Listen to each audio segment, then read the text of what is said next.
Hello everyone, welcome back. My name is Ru and I will be leading you through this session 2 of 2 to create an alter ego and a performance to go with that alter ego. So last time we did a lot of fun games and some brainstorming exercises, and we hopefully came away with a little bud of who you're developing. So a little start of your alter ego that you've been playing with. Maybe you slept on it, maybe you created a scene or an interview with that alter ego since last time. So letting that sit with us and come with us today, inviting our alter ego back into our bodies a little bit, we're actually going to start with sort of like a guided meditation or just some words that you can close your eyes and go inward with. So find a comfortable place to either sit or you can lay down if that feels good to you. Yeah, and you can just go ahead and veil your eyes, and if it feels good, you can actually just rub your hands together and place them over your eyes to start. Sometimes this is more of a relaxing way to find some darkness in the middle of the day. And then you can drop those hands and just let them rest on the floor or placing hands on your body. Sometimes it can feel nice to touch your tummy or your chest.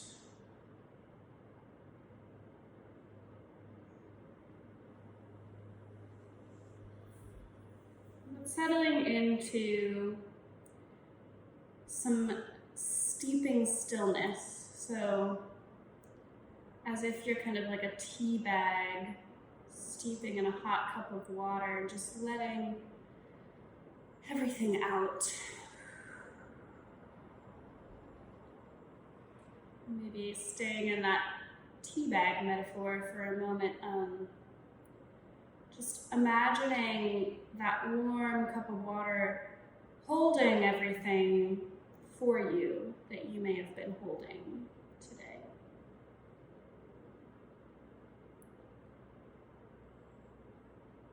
And bring your attention to your breath. So let all of your air out. And then go ahead and take a deep breath in through your nose.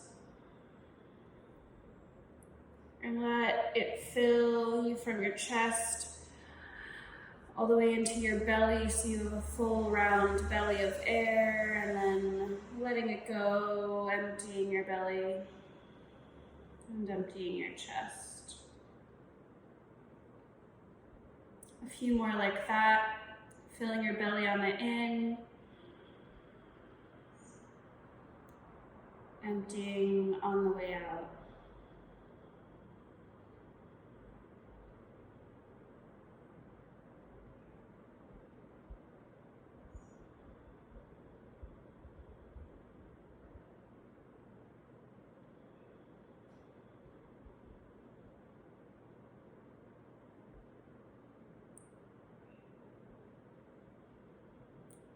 And on this next breath in, I want you to find that warmth between your hands again. Go ahead and rub them together, creating a little bit of energy between the palms.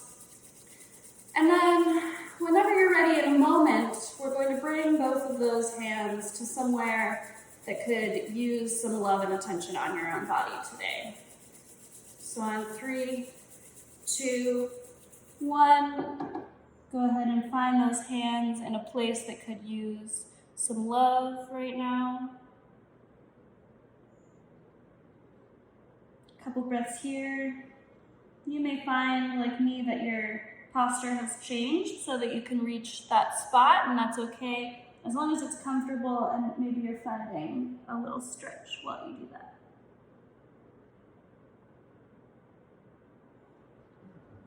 And you can feel free to change your posture, change the way you're sitting while we do this.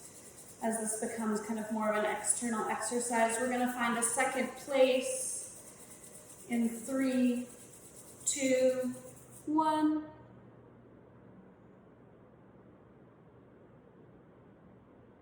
A few deep breaths here.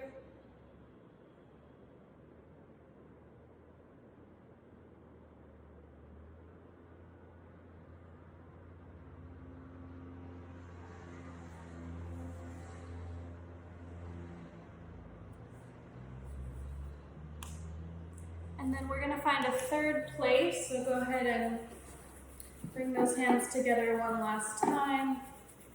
And you don't want to think about this too hard, just wherever is calling to you, that's where your hands will go. Tapping into our intuition here on 3, 2, 1.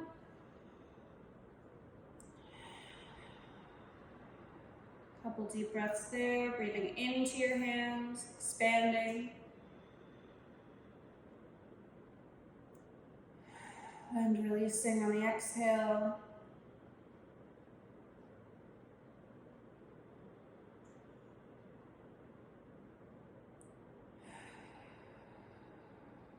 And maybe if you're seated, just finding some gentle bends, one way and the other way. So sometimes, especially when our world is reduced to the screen, it can feel like our world is kind of small, right?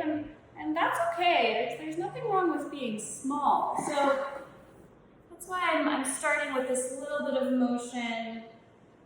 It's not too hard to access. There's no need to make it hard for ourselves. So I'm just finding another stretch here with some legs in front of me. Maybe you want to bend your legs, windshield wiper them left and right. We're just taking a couple moments to get into our bodies here. So if what I'm doing isn't good for you, doesn't feel nice, then do a different thing. Well, this is just a reminder that we have a body, which I think we can all forget sometimes when we're on the screen so much. You can even find, I love this stretch on the squeaky board. I like a little self-massage here on the floor.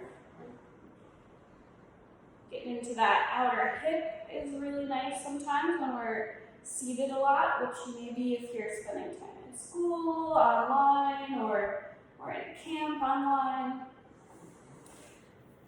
And then let's all actually find our back on the floor. And out here you can see me a bit better.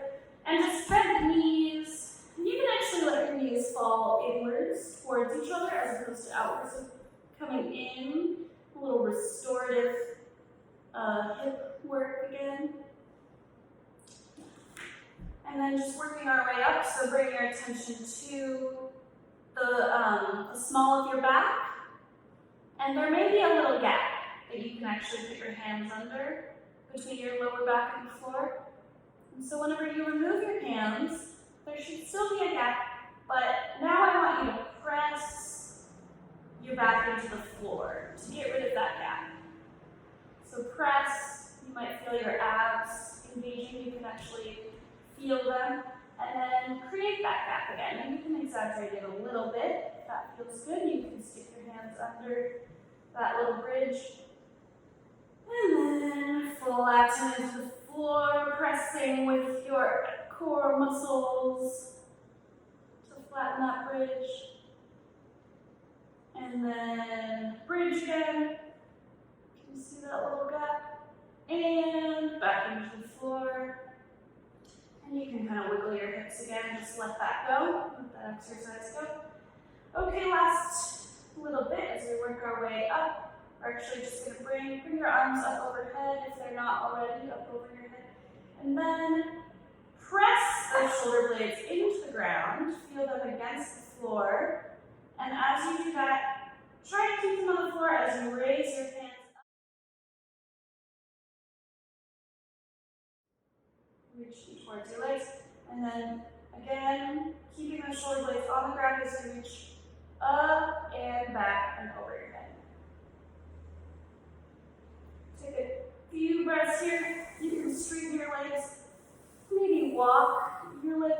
towards the right. You can cross your little ankles. You don't have to bring it very far. And then also reach over towards the right. Trying to keep those shoulder blades on the ground. Mine popped off for a second. So we're just finding a little side bend here in that area that can be kind of hard to get into. And breathe there. And then walk those legs over to the left. Maybe find a cross and those arms over to the left as well. Try to keep those shoulder blades on the ground. And just find this little side bend here. A banana pose, that's what we call it. Banana. And breathing. Whenever you're ready, you can just again find that little like hip shimmy. Or maybe find a little arm shimmy. Just finding like a little bit of a shaking that maybe takes you up. And maybe takes you all the way up to standing. And let's just shake it out for 10, 9, 8, 7, 6, 5, 4, 3, 2, and 1. Finding stillness again. Finding your breath. Noticing any residual squiggles or shakes that want to get out.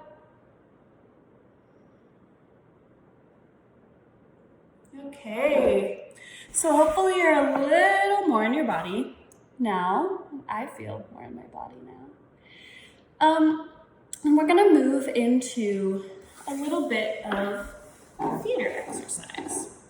So, this exercise, it's called image theater. Usually it's not done alone, but we're adapting it to our new world.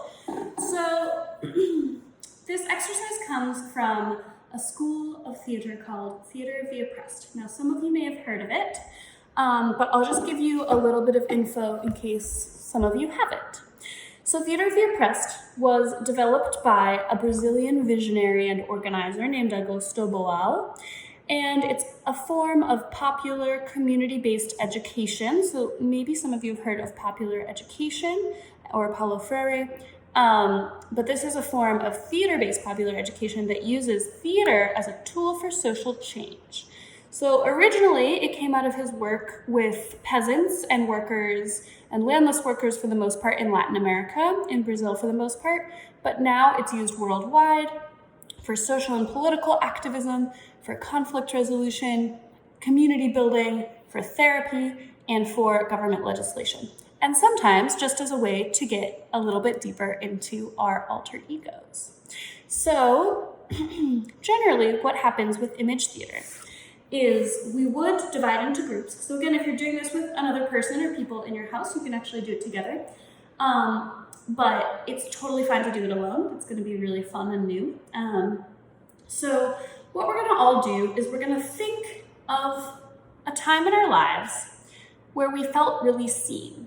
So maybe this is a way that we felt seen, that we hadn't felt seen before. So maybe like the first time that someone sees you in a way that feels really good.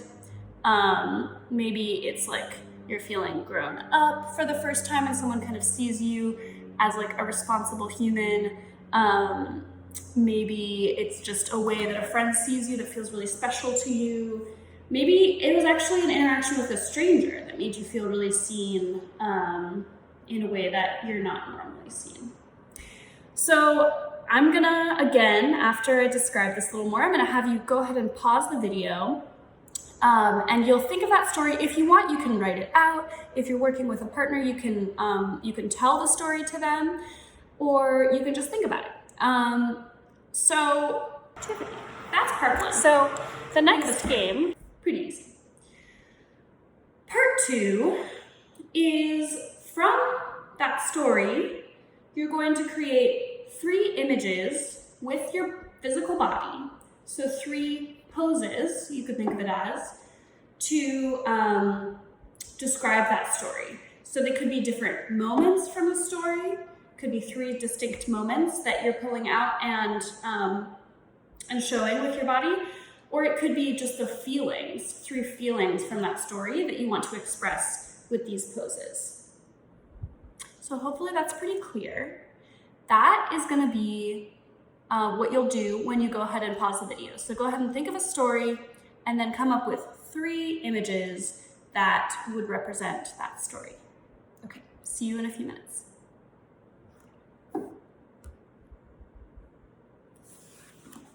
Okay, so welcome back. Hopefully you came up with a story and you came up with 3 poses to represent the feelings or the actions in that story.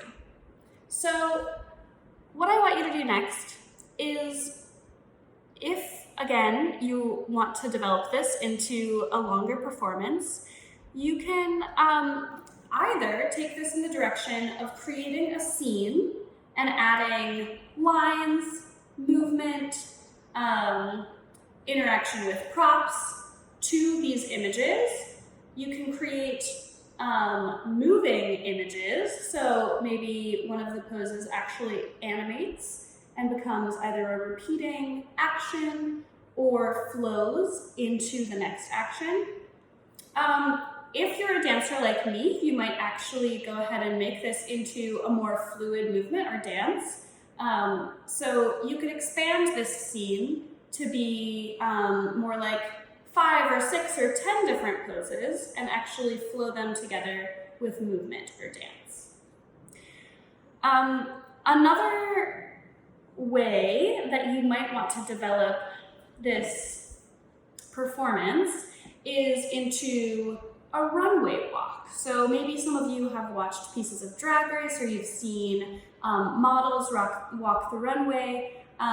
So you may actually just want to walk the runway. You might want to strike these poses as you walk the runway, and that could end up being your performance. I want to give you a few examples of alter egos offering performance to give you like a little range of what your performance could end up being. So that image theater exercise was to get your body juices flowing, to get you a little bit into like putting that character into your body and putting the feeling of being seen into your body. If you end up scrapping those 3 poses, that's totally fine. But I just want to give you a sense of the range of what this performance could end up being. So I'm going to show you a few clips next. So let me go ahead and pull them up. So this first one is a youth drag queen called Desmond is Amazing, and they're amazing. So I'm just going to go ahead and flip the camera and show you. So here we go. This is Desmond is Amazing, Rainbow Connection.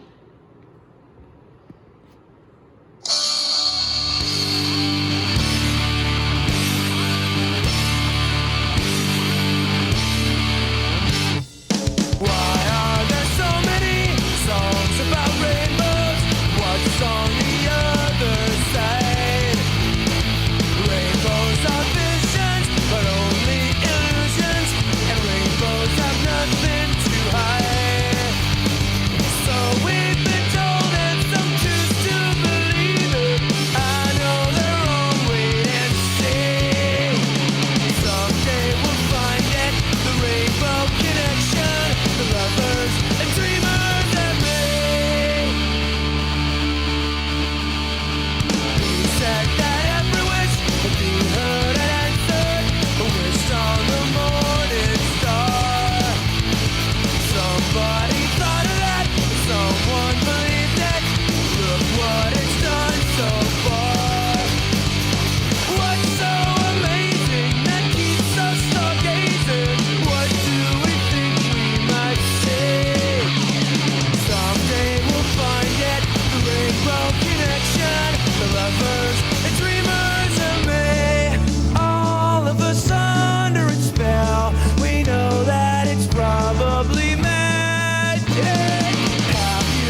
that was our first example. That was a drag queen by the name of Desmond is amazing performing to a song. So that's something else that you could do in your performance, is actually find a song that it feels like represents your character in some way, or that your character might want to perform to, and go ahead and lip sync to it. So, or create a dance to it. So this is another person. Their name is Chris Fleming, and they're a comedian, and sometimes they also do songs. So you'll see this is kind of more in the realm of comedy, but let's watch a little bit of it. It's called Boba Manifesto. Every single day by 3, then I feel like I might do something bad.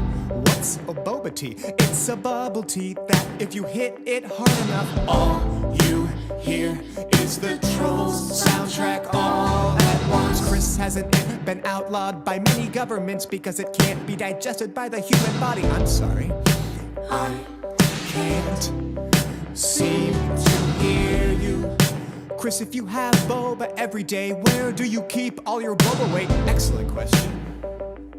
On the coasts. When you talk to me in the morning, I talk like the owner of a wolf sanctuary. But after boba, I talk like the owner of a boutique children's clothing store.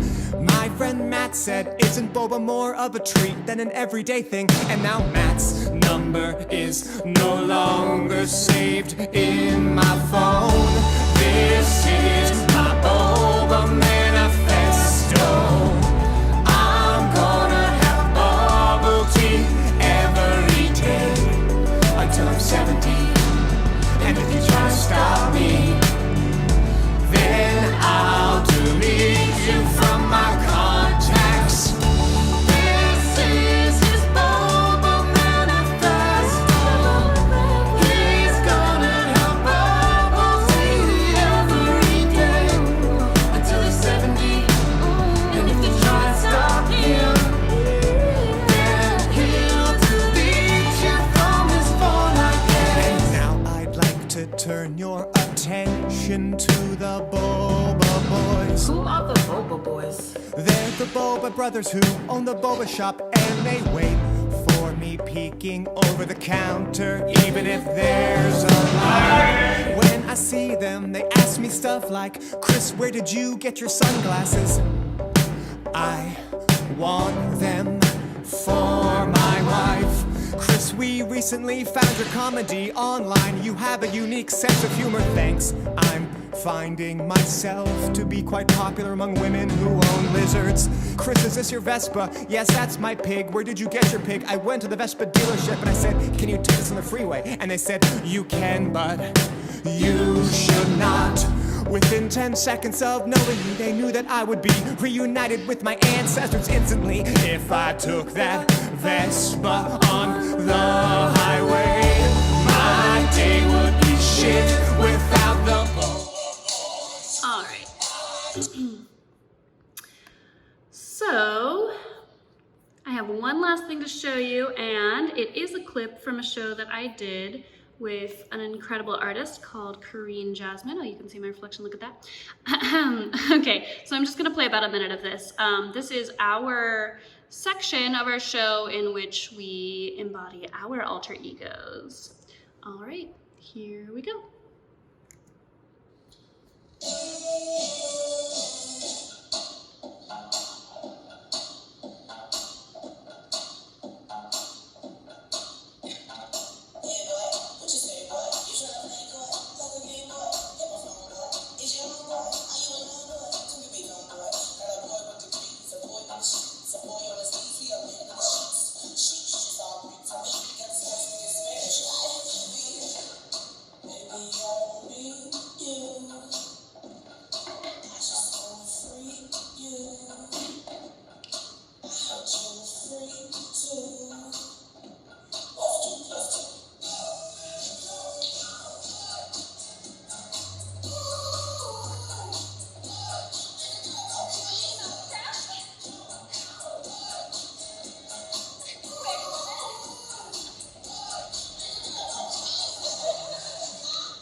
All right, so hopefully you enjoyed some of those examples. Maybe some of them spoke to you, maybe some of them didn't.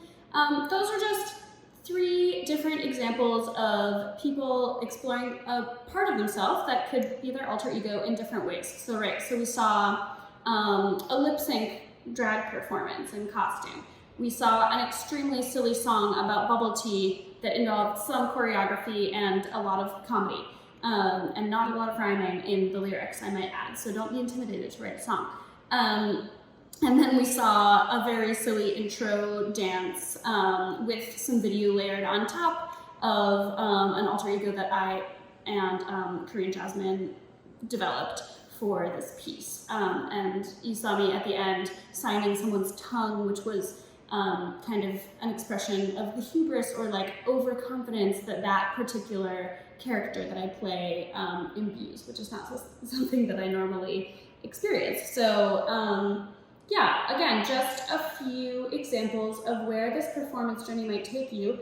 I would be so excited if you decided to take a video of your performance, and potentially we could have a sharing if you would like. So you could either send it to me, or perhaps we'll have a live Zoom video call where we'll be able to watch each other's performances at some point. So I'm so excited for your journey. I'm so excited for your alter ego's journey. And I hope you have a lot of fun doing this. This is really just for you. But, you know, maybe someday also you might be asked to perform as your alter ego. So that could be a future that's in store for you. Okay, well, that's all I have. So thank you so much for your patience. Thank you so much for participating with me and for exploring these new parts of yourself. Okay, keep on being awesome and have a great day.